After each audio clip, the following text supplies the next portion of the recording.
Les agradecemos a todos su presencia en este lugar. Sean bienvenidos, Bruhim Abbaim. Bienvenidos entonces a la presentación de la publicación Un acercamiento al libro del Levítico Vaikra, reflexiones actuales desde el judaísmo y el cristianismo.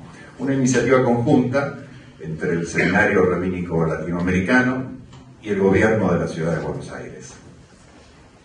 Queremos agradecer al Seminario Rabínico Latinoamericano Marshall Mayer por recibirnos en su casa. El Seminario Rabínico Latinoamericano, fundado en el año 1962 bajo el liderazgo del rabino Marshall Mayer, Zichrono Levrajá, y un grupo de líderes rabínicos y dirigentes comunitarios, es el único centro de Iberoamérica dedicado a la formación académica y espiritual y uno de los centros educativos, culturales y religiosos judíos más importantes del mundo. La labor e influencia del seminario es vasta en comunidades de América Latina, Norteamérica, Europa e Israel. Sirven rabinos, maestros, hazanim y sofrim, que son los cantantes litúrgicos y escribas de la comunidad judía, educadores y líderes voluntarios que fueron educados en el seminario, llevando el mensaje de un judaísmo tradicional y moderno a cientos de miles de personas. La publicación que hoy tenemos el honor de presentar, Un acercamiento al libro del Levítico Vaikra, reflexiones actuales desde el judaísmo y el cristianismo, es el resultado de un trabajo conjunto en el cual participaron destacados teólogos y rabinos. En ese sentido, se trata de una iniciativa orientada a multiplicar y difundir los espacios de conocimiento y encuentro entre las distintas religiones en favor de una ciudad plural que se enriquece desde la diversidad de sus habitantes. Para dar comienzo entonces a este acto, vamos a escuchar la palabra del rabino Ariel Stoffenmacher, CEO del Seminario Rabínico Latinoamericano Marshall Mayer. Buenas noches a todos, Bruhim Abbaim, bienvenidos a esta casa, el Seminario Rabínico Latinoamericano. Es un honor poder hablarles brevemente estas palabras, porque el libro que vamos a presentar en realidad es una muestra de una de las tareas esenciales o de las misiones que el seminario tiene en forma fundacional. Cuando Marshall Mayer fundó el seminario y recibió la herencia espiritual de Heschel, y a partir de allí se la transmitió a todos sus discípulos y alumnos, todos comprendimos que el conversar con el otro, que deja de ser otro para ser parte de uno mismo, es parte intrínseca de la tarea que uno tiene que llevar adelante.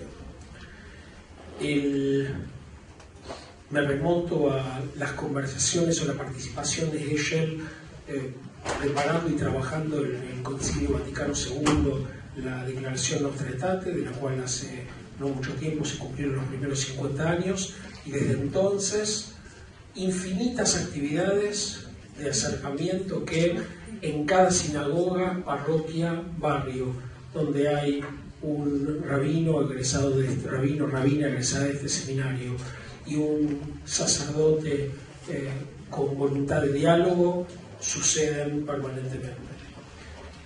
El libro este no podría haber sido posible sin la colaboración, apoyo irrestricto del gobierno de la ciudad y la dirección de culto. De parte del seminario, yo tengo que agradecerle a Ariel Brugsten, quien fue el gestor primigenio de este y de los libros anteriores, y comprometernos entre todos, te miro con Francisco, pero entre todos, a que vamos, Fede. Bueno, Fede, te comprometo, a los dos libros que nos faltan para completar el Pentateuco. Y seguir trabajando juntos en las múltiples actividades que la dirección de culto invita, en particular el panel de educación del cual vamos a con el mayor de los placeres formar parte a partir de la semana 7 de junio. Así que gracias a todos, bienvenidos nuevamente al seminario y que disfrutan de la lectura del texto y de esta presentación. Muy bien, muchísimas gracias. Vamos a escuchar ahora al profesor Federico Pugliese, director general de cultos del Gobierno de la Ciudad de Buenos Aires. Bueno, buenas tardes a todos. Simplemente compartir dos ideas. Buenas. Primero, expresar la alegría desde la Dirección de Cultos del Gobierno de la Ciudad de Buenos Aires por poder continuar con este trabajo que realmente es enriquecedor y profundo para hablar de diálogo, para hablar de encuentro. Felizmente fue iniciado por Alfredo desde su gestión, y cuando uno llegó a la dirección vio tantos proyectos valiosos que se venían llevando a cabo.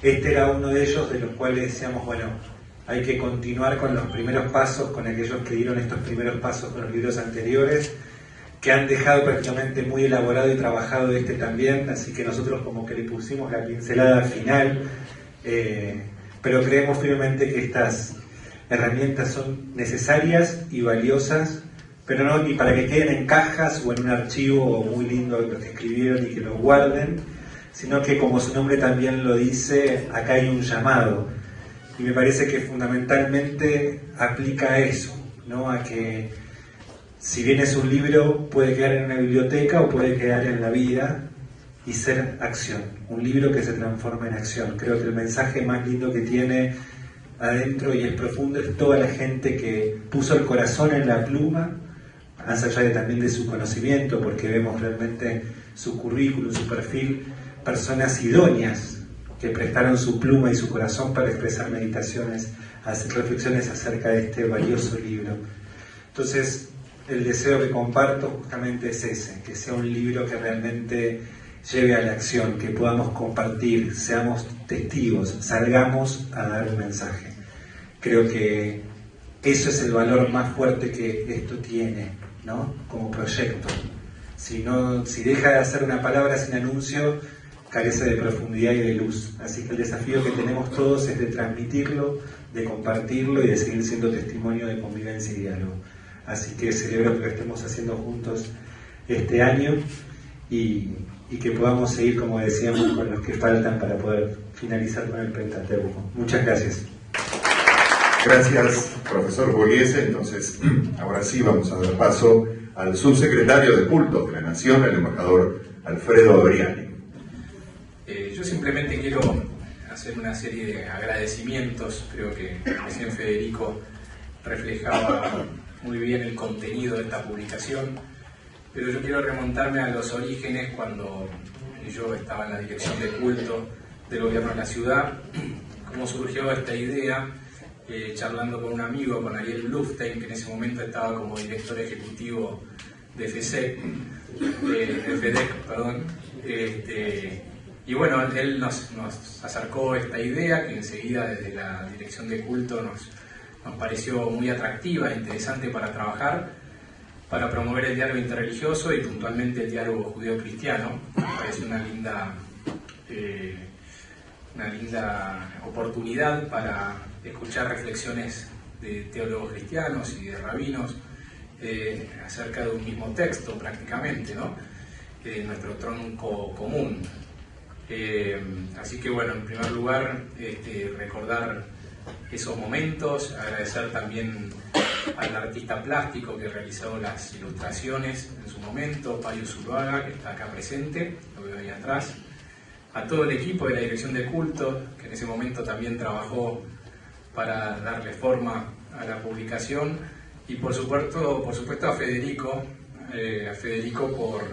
por la invitación para estar hoy acá compartiendo con todos ustedes, con ellos y con el equipo de la dirección de culto esta publicación, este momento que también anhelábamos nosotros cuando iniciamos todas las tareas para hacer esta publicación. Así que simplemente agradecer también al Seminario Rabínico Latinoamericano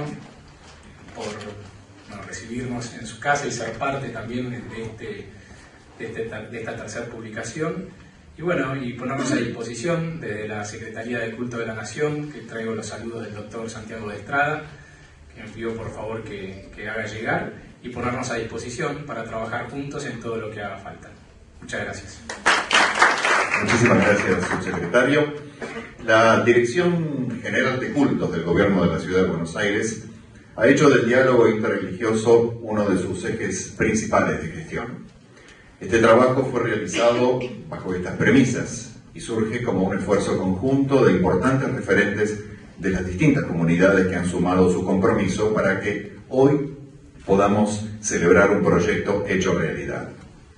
Queremos agradecer la participación como autores de la publicación a la rabina Silvina Chemen, al teólogo José Luis D'Amico, el rabino Daniel Tolinsky, el teólogo Pablo Andiñach, el rabino Efraín Rosenzweig, la teóloga Graciela Divo, el rabino Ariel Sigal, el teólogo Marco Banzini, la rabina Graciela Grimberg, el teólogo Adalberto Ostricil, el rabino Fabián Skornik y el teólogo Ramón Dus. Queremos también agradecer especialmente la presencia de la embajadora Claudia Russo Bernagosi, quien ha participado en el proyecto desde sus inicios, como así también, recién mencionado, del artista Payo Zuloaga, que ha realizado los dibujos de la presente y anteriores ediciones. A continuación, y en representación del conjunto de los autores que dieron origen a esta publicación, invitamos a pronunciar unas palabras a la rabina Silvina Chemen, en primer término, luego escucharemos al teólogo José Luis D'Amico. Hola a todos, buenas noches. Emoción porque presentamos también el libro de Shmot, de Éxodo, hace un tiempo atrás. Emoción por estar en la casa que me formé. Y también emoción porque uno da por sentado que estas actividades y estas expresiones de compartir, por ejemplo, un libro escrito entre judíos y cristianos es un dato de la normalidad y no lo es, y lo quiero poner en valor.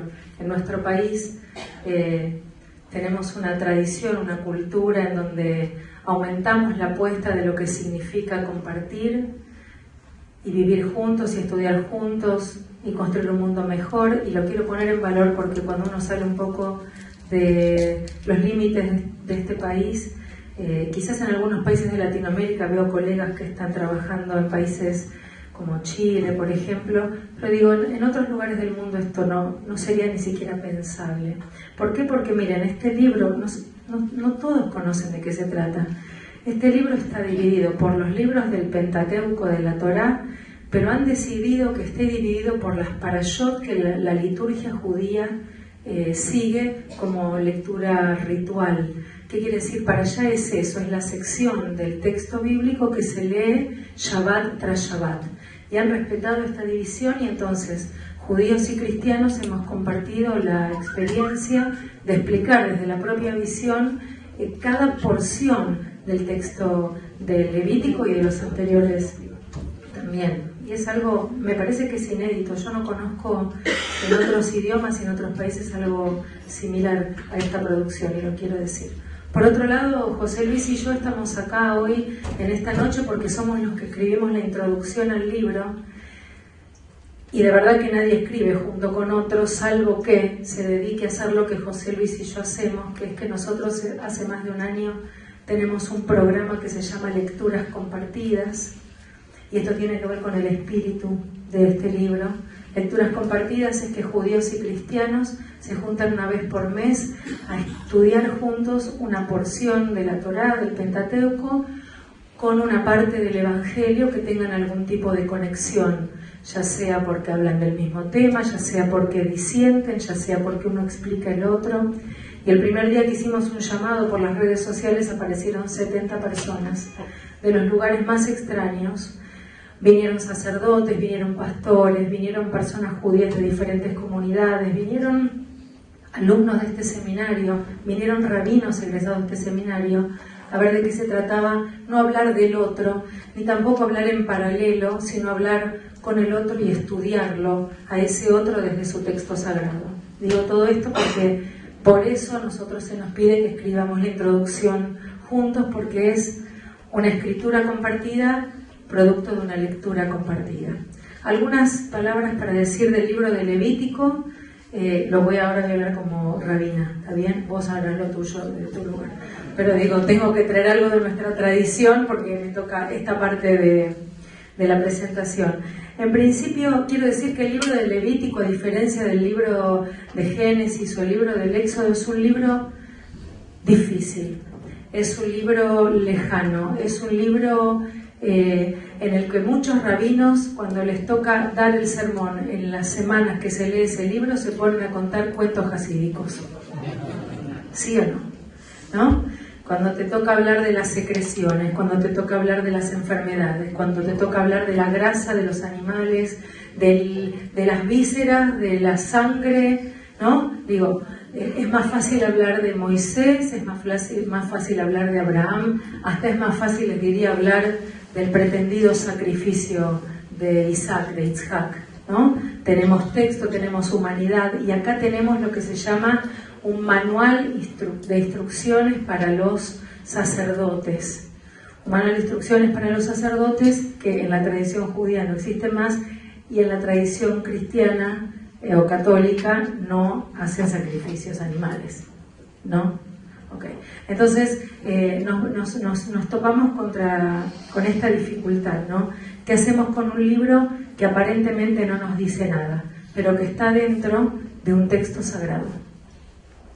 No, porque este es el problema del texto sagrado. ¿Dónde uno pone lo sagrado del texto?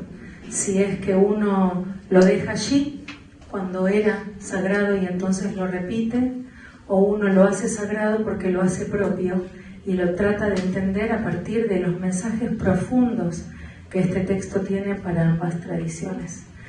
Entonces lo que quiero decir es que como es un libro de rituales, es un libro de... Lo voy a decir en castellano, en hebreo es distinto, la palabra sacrificio en hebreo no es tal. Sacrificio, todos sabemos, ¿no? Ustedes son dos personas que saben, sacrificar es ser sagrado, en hebreo la palabra es korban, a ese ritual se lo llama korban, que viene de la raíz karov, que quiere decir cerca, con lo que quizás los sacrificios para el texto de la Torá son rituales de acercamiento a la divinidad en primer lugar, ¿no? Pero quiero traer acá las palabras del rabino Ismar George, que durante mucho tiempo fue el director del Jewish Theological Seminary en Nueva York, y él decía: el ritual es la forma de dar voz a los valores últimos. El ritual es la forma de dar voz a los valores últimos. Y si estamos hablando de rituales, y todos nosotros somos seres de rituales, y todos nosotros somos seres de signos, de símbolos, la pregunta es: ¿en qué lugar de nuestra no me salen las palabras, en qué lugar qué lugar en nuestra gradación de importancia le damos al ritual? Digo, ¿el ritual termina en el ritual? Esta es la pregunta. ¿El ritual termina en la especificidad minuciosa de cómo cumplir a rajatabla un ritual exacta y perfectamente con todos sus detalles? Que es a veces lo único que estudiamos, pero tengo que decir, ¿no? O sea, acá nos preparamos para... Porque, perdón, pero creo que lo estudiamos a veces así, porque le asignamos un valor mágico al detalle, que el detalle no lo tiene, pero de alguna manera se lo asignamos. Digo, es imprescindible conocer el ritual, pero digo, si nos quedamos sin el después del ritual, habremos perdido la posibilidad de entender lo que significa, en este caso que estamos hablando, el libro de Vaikra, el libro de Levítico. A veces tengo la sensación de que los fanatismos de cualquier tradición religiosa se definen como tal porque en donde termina es en el fanatismo de la acción concreta que están haciendo. ¿Está bien? Entonces nos transformamos en fundamentalistas de los rituales cuando no estamos entendiendo que son portadores de mensaje. Y si jugamos un poco con la aportación del mensaje, el libro Vaikra y Fede, el director general de cultos de la ciudad de Buenos Aires. ¿Está bien? Fede, lo que pasa es que hacemos tantas cosas que ya hacemos. Fede hablaba del llamado. Vaikra quiere decir y llamó. Interesante porque durante casi toda la Biblia hebrea Dios habla con Moisés, con Moshe. Y en general la fórmula es Vaidaber Adonai el Moshe leemor. Y Dios le habló a Moshe diciendo, y acá dice Vaikra, y lo llamó.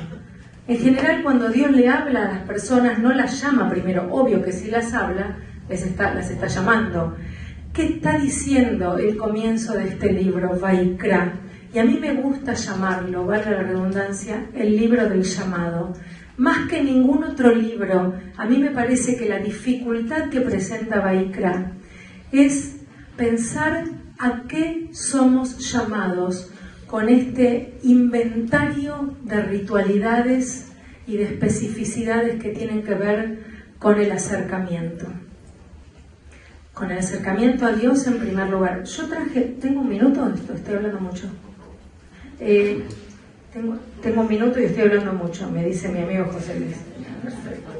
Digo, porque no somos nosotros los que nos estamos preguntando qué significan todos estos rituales, sino que desde los tiempos remotos los exégetas, los maestros, los sabios del pueblo de Israel decían cosas como, por ejemplo, Maimónides decía en su guía de los perplejos que el pueblo hebreo no podía transformarse de esclavo egipcio en una ritualidad abstracta de la plegaria y la palabra. ¿Se entienden? Hoy nosotros los rituales que tenemos tienen que ver fundamentalmente con la palabra.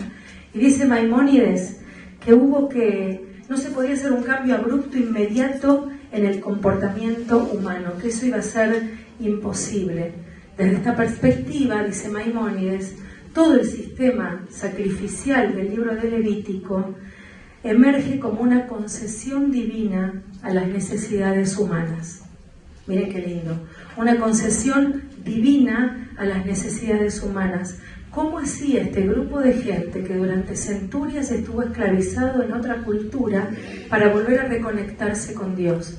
Y entonces Dios otorga simbólicamente esta posibilidad de ser una transición desde la esclavitud de Egipto hasta la palabra de la plegaria, un momento intermedio que tiene que ver con una ritualidad necesaria, concreta, como yo le explico a los chicos de la escuela cuando me preguntan acerca de esto, y yo les digo, es como cuando aprendieron a dividir en matemática. La maestra en segundo grado les trajo un chocolate y se los mostró y se los partió. Ese es el lugar del ritual sacrificial, una ritualidad concreta. Luego va a venir la abstracción, que es la palabra, que es la plegaria, que es la conexión meditativa, la contemplación, pero tuvimos que pasar por este intermedio. Por otro lado, Rav Sadia Gaon, estamos hablando de un exégeta, de un rabino, de un filósofo nacido en el siglo IX, en Egipto, sostiene que el ritual sacrificial le permite a los israelitas demostrar la profundidad de su dedicación a Dios al ofrecer lo mejor de sus posesiones. Porque fíjense, si uno leyera el libro de Vaikra, y no sé cuántos leemos el libro de Vaikra entero, hay capítulos completos hablando de cuán perfecto tiene que ser el animal que vas a ofrendar. Entonces dice, es una manera de demostrar que cuando uno quiere dar, y me gusta más la palabra ofrenda que sacrificio, uno no da lo que le sobra, uno da lo mejor que tiene. Y eso es una manera de aprender a dar. Y si el libro de Levítico nos va a ayudar simplemente y solo a eso, pues bienvenido sea. Aprender a dar la mejor de la posesión y no lo que me sobra cuando me parece pertinente. Por otro lado, hay un libro de la Edad Media que se llama el Sefer HaChinuch. Es un libro que analiza cada uno de los preceptos de la Torá, que dice que los sentimientos y los pensamientos de una persona en gran medida son determinados por sus acciones concretas. ¿Tá? Un error no se enmienda simbólicamente, debe haber un esfuerzo real y una participación activa. Entonces es interesante, en la época bíblica, cuando una persona cometía un error, podía estar arrepentido, pero si no hay una acción concreta que tenga que ver con la manifestación de ese sentimiento, de esa decisión, esto no se terminaba de concretar. ¿Se entiende lo que quiero decir? Y hoy en el mismo concepto podríamos decir que cuántas veces nos llenamos la boca de te amo, pero ¿qué hacemos con ese te amo cuando no hacemos nada con el amor que decimos sentir? ¿Cómo transformar sentimientos, creencias en acciones concretas? Y ahí vino el ritual del sacrificio a ocupar un lugar. Y por último, el Maharal de Praga, y me voy al siglo XVI en la ciudad de Praga, dice que el ritual del sacrificio es una reflexión fundamental acerca de la grandeza de Dios respecto de nuestra pequeñez. Quizás el motivo central del libro de Vaikra es enseñarnos a tener registro de esa presencia que nos hace a nosotros humildes delante de Dios y por ende delante de nuestros prójimos. Ahora, la advertencia acerca del peligro de transformarnos en una religión sacrificial que valore la muerte y el despedazamiento como lo que Dios quiere de nosotros, la sangre como lo que Dios pide de nosotros, y lo digo con toda la dureza porque una vez me tocó presentar un libro que no presenté acerca de Simone Weil, escrito por una teóloga brasilera muy progresista, que decía que Simone Weil se convirtió al cristianismo porque el Dios de los judíos le gusta oler sangre y le gusta la violencia y elige los animales despedazados sobre el altar. Y digo, esos son prejuicios de arrastre que muchas veces personas que no pertenecen a la tradición judía los escuchan de sus sacerdotes, porque hay un tema de formación también de los líderes que están tanto en las sinagogas como en las iglesias, y digo, y el Dios de Israel no necesariamente es ese Dios de sangre violento como algunos intentan presentar frente al Dios del amor que tantas veces enseñamos con José Luis, que pretende presentar el mundo cristiano, porque entonces no estaríamos hablando del mismo Dios. ¿Se entiende? Entonces digo, el riesgo de que quede el ritual, que es la manera, el lenguaje que el pueblo bíblico tenía de acceder a esa divinidad, el riesgo que esto quede plasmado en una definición de Dios, ya venía siendo advertido no solo por nosotros, sino por los profetas. Gente que está acá conmigo, que hemos estudiado los profetas juntos, cito 1, 2, no mucho más, ¿no? Qué sé yo, Oseas: tomad con vosotros palabras y volved al Eterno, decidle quita toda la iniquidad y acéptanos con benevolencia, en lugar de vacunos te ofrecemos el fruto de nuestros labios, ¿no? O el profeta Shmuel, que dice: se complace tanto el Eterno en los holocaustos y en los sacrificios como en que la palabra del Eterno sea obedecida. Ciertamente el obedecer es mejor que los sacrificios, el prestar atención es mejor que el cebo de los carneros. Ya los profetas estaban alertados que tener un ritual tan concreto, tan potente, tan fijo, nos iba a quedar fijados a esa ritualidad. Y ya ellos decían, no me sirve. Amós, Isaías, tantos profetas que dicen, Dios odia el olor de sus carneros en el fuego. Si cuando salen de acá no la visten al desnudo, no la ayudan a la viuda, no lo abrazan al huérfano, no tratan a un igual como igual a un extranjero. Ya los profetas alertaban de esto. Y me parece que la presentación del libro de Levítico nos tiene que servir quizás como una excusa, quizás, para alertar de estos fanatismos. De estos fanatismos en donde cada uno en su santuario se queda feliz y contento porque cumplió con el ritual como Dios manda. No sé de dónde salió esa frase, porque no creo que Dios haya mandado eso. Y cuando salís a la calle, no te conmueve ni la pobreza, ni la soledad, ni la vejez, ni tu familia, ni tus hijos, ni tus padres cuando se hacen viejos. Digo, acá me parece que es la gran alerta. Por eso, y con esto termino, en el centro del libro de Levítico está Parashat Kedoshim. La Parashá, la sección que habla de la santidad. Y en el medio de esa Parashá aparece la famosa frase: ama a tu prójimo como a ti mismo, yo soy el Señor. Porque si vos no entendiste que todo este formato ritual te sirve solo para transformarlo en actos de amor, de respeto, de encuentro, de diálogo, como esto que estamos haciendo hoy, todo el formato se llama plegaria dentro de un libro de oraciones, o se llama ritual sobre un altar, todo el formato no habrá tenido sentido. Así que bueno, nos deseo que tengamos una hermosa lectura de este libro y que nos encontremos para el próximo. Muy bien, muchísimas gracias. Cabe destacar que Silvina Chemen recibió su ordenación precisamente del Seminario Rabínico Latinoamericano. Es graduada en lengua hebrea y Biblia en Michlelet Yazar y licenciada en Ciencias de la Comunicación de la Universidad de Buenos Aires. Actualmente es rabina en la comunidad Betel junto al rabino Daniel Goldman, miembro también de la Mesa de Diversidad Religiosa y Creencias del Instituto Nacional contra la Discriminación, la Xenofobia y el Racismo, el INADI. De acuerdo a lo prometido, entonces, vamos a escuchar ahora a José Luis D'Amico, licenciado en Teología, con especialización en Biblia por la Universidad Católica Argentina.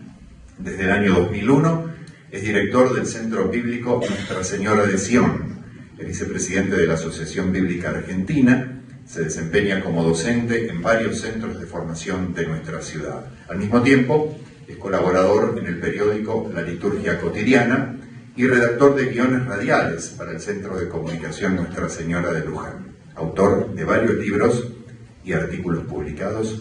José Luis D'Amico, lo escuchamos. Buenas noches. Quería agradecer a la dirección del Culto del Gobierno de la Ciudad de Buenos Aires que por segunda vez me han convocado a participar en este emprendimiento tan lindo, tan maravilloso, tan sugestivo y tan desafiante. La verdad que agradezco mucho al señor D'Amico que también nos convoca a estar presente aquí. Y si me permiten, ¿les gusta que cuente historias personales? Sí, ¿no? A todos nos gusta. Con Silvina, muchas veces decimos que nos hemos cansado de hablar del diálogo. Y por eso lo hacemos, más que trabajar por el diálogo. Hay muchas conferencias y muchos lugares donde uno escucha grandes definiciones sobre el diálogo y nosotros en realidad dialogamos. Yo aprendí a dialogar y aquí les cuento una confidencia. Cuando era muy chiquito, mis abuelos, mi abuela, mi abuelo casi no conocí, vivía en Villa Crespo. ¿Saben lo que era Villa Crespo hace unos cuantos años atrás? Mi abuela vivía en un PH, en las casas Chorizos, al final de la casa, y adelante vivía un matrimonio, para mí era anciano, pero seguramente tendría la edad que yo, que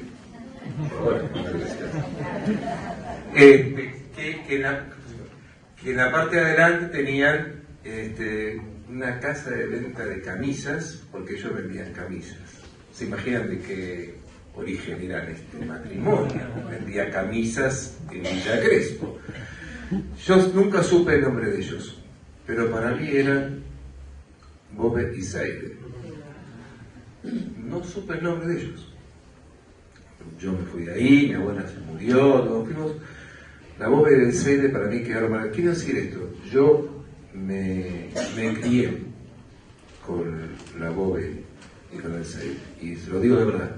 Iba a su casa, me atendían, me daban de comer. Por eso para mí el diálogo judío-cristiano es algo tan natural.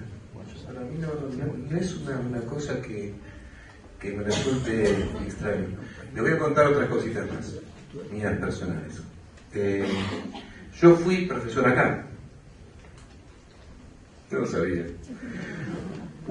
No sabía. No sé. Estuve dando un cuatrimestre sobre introducción al cristianismo. Quiero decir, y sigo agregando, voy a seguir agregando cosas. Yo me siento muy a gusto en este lugar. Como me gustaba también estar en la casa de la Bobe del Seide. Y como me gusta estar en mi otra casa también, que es Betel, cada lunes y cada día que voy a ver con Silvina y a tomar unos mates y a compartir. Otra confidencia más, estoy abierto. Peguen todo lo que quieran. Cuando nos convocaron a hacer este pequeño libro, que me convocaron a hacer la introducción con mi amiga Silvina, mi hijo estaba internado en terapia intensiva, 17 años. Muy mal, la verdad que gracias a Dios todo salió bien, todo terminó.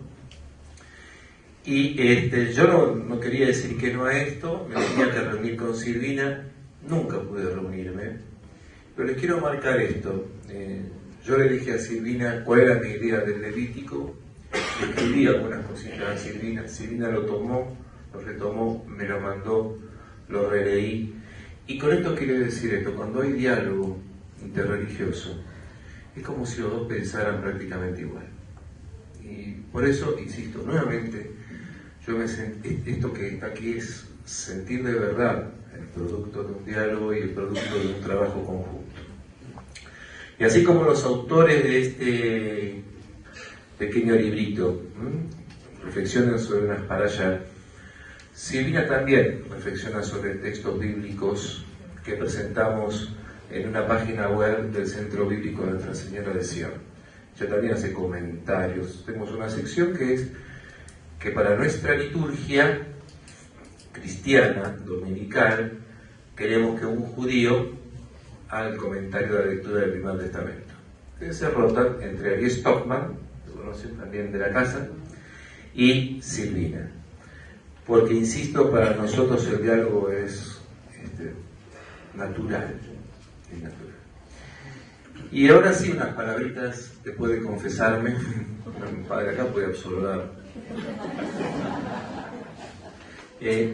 Hablé recién de que Silvina hace un comentario sobre la liturgia. Para nosotros los cristianos llamamos a la liturgia, que es el espacio sagrado, la fuente y el culmen de nuestra vida. Es decir, para nosotros vamos a la liturgia, sea el domingo o cuando fuere. La liturgia para nosotros es el servicio religioso de la celebración de la Eucaristía de los domingos, o de cualquier otro día, la liturgia semanal, etc. Para nosotros bebemos de algún modo de esa liturgia, y esa liturgia después también la llevamos a la vida, y la vida de la liturgia. No sentimos que nosotros nos alimentamos, pero también alimentamos a la misma liturgia con eso.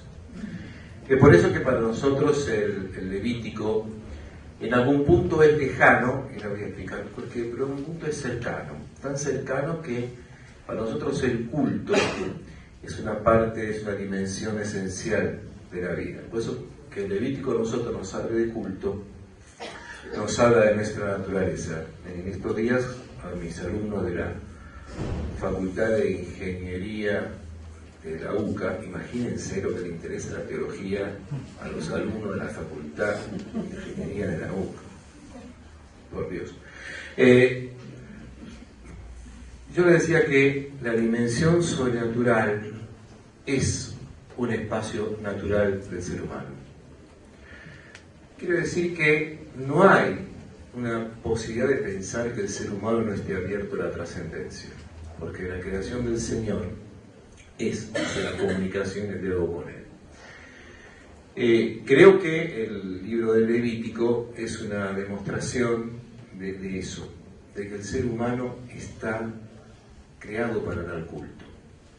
Y sea como fuere, en el ambiente que sea, en la religión que fuere, está para dar culto, porque el culto lo dignifica. Pero además el culto al ser humano le dice verdad quién es. El ser humano se reconoce en el culto quién es a sí mismo, porque reconoce al Señor como su Dios. Y entonces el culto, al ser de todos y para todos, no hay ningún otro Dios que el Señor por encima de todos los hombres, todas las mujeres y toda la creación y todo el cosmos.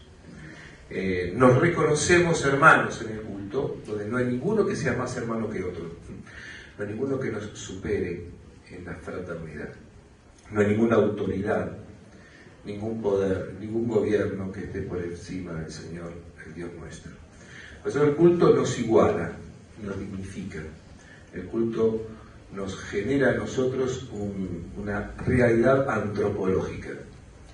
Eso me parece a mí, al punto que, como hemos citado aquí con Silvina, nos llama a algo que es absolutamente utópico, pero absolutamente necesario. Sean santos, porque yo, el Señor, soy santo.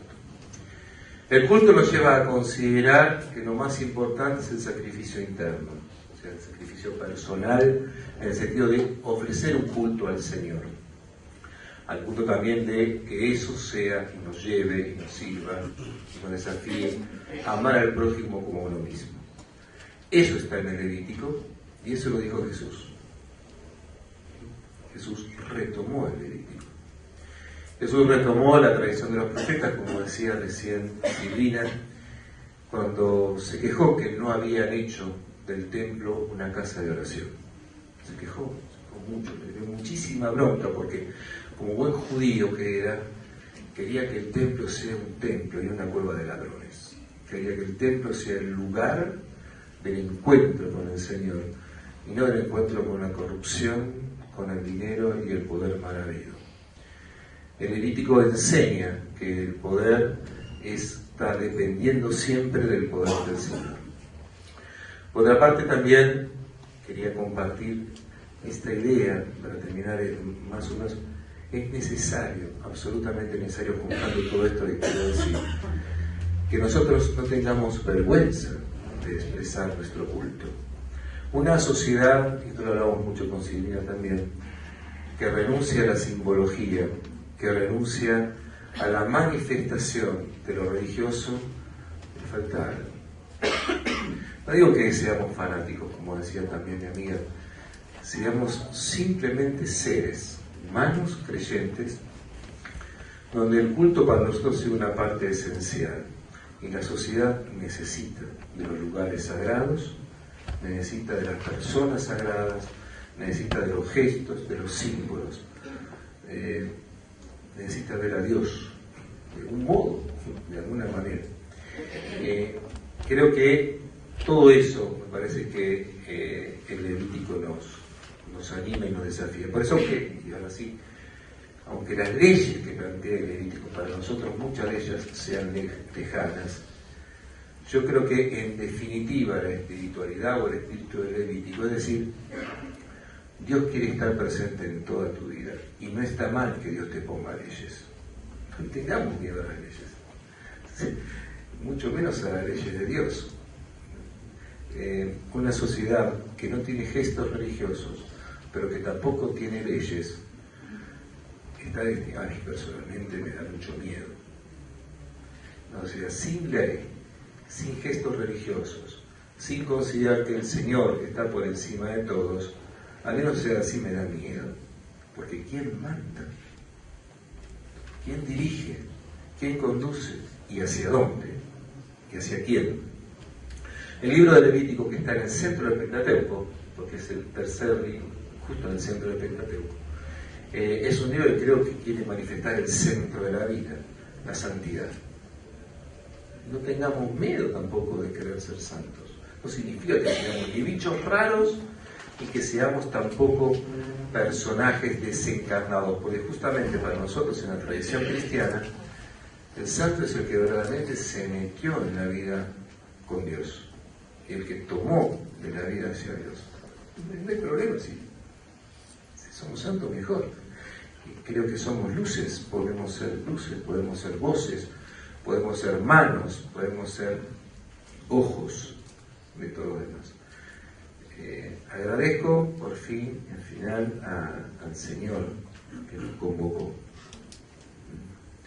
que nos desafía, que nos impulsa, que nos hermana, que nos llena de amor de una manera impresionante con su misericordia y con su amor. En este momento creo que uno se siente unido por el amor del Señor. Eso creo que es así. ¿Por qué?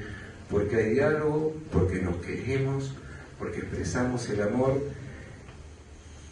Y si esto no es una Shekinah, estamos muy cerca.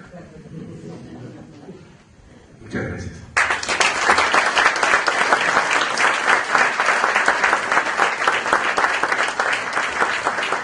Bueno, muy bien. Muchísimas gracias.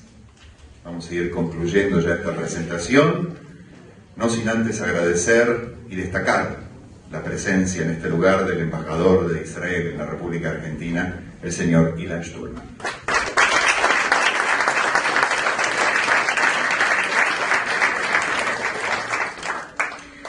En honor entonces a su participación para el desarrollo de esta publicación, un acercamiento al libro del Levítico Baikra, reflexiones actuales desde el judaísmo y el cristianismo, el Seminario Rabínico Latinoamericano y el Gobierno de la Ciudad de Buenos Aires hacen entrega de un reconocimiento a los autores de la publicación a través del rabino Ariel Stoffenmacher y el profesor Federico Pugliese.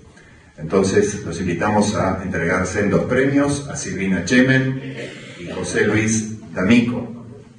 También, por supuesto, recibirán los demás autores que participaron de esta obra, recibirán su premio. No están todos hoy, lamentablemente, aquí presentes. Ahí está. Muy bien.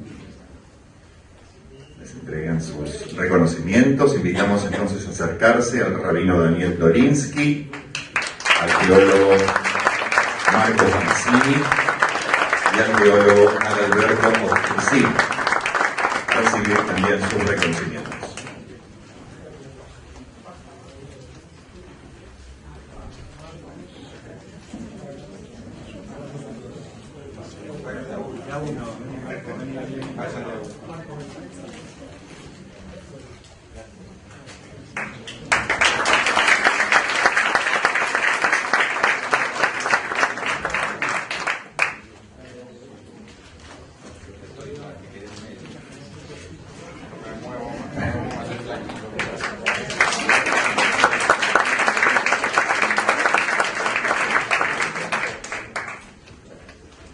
El reconocimiento, la foto. Gracias, Karina. Bueno, hasta aquí llegamos entonces. El agradecimiento a todo el público presente. Finalizamos esta actividad pronunciando una palabra que pronunciamos desde muy chicos, nuestro cordial Shalom. Muchísimas gracias a todos y muy buenas noches.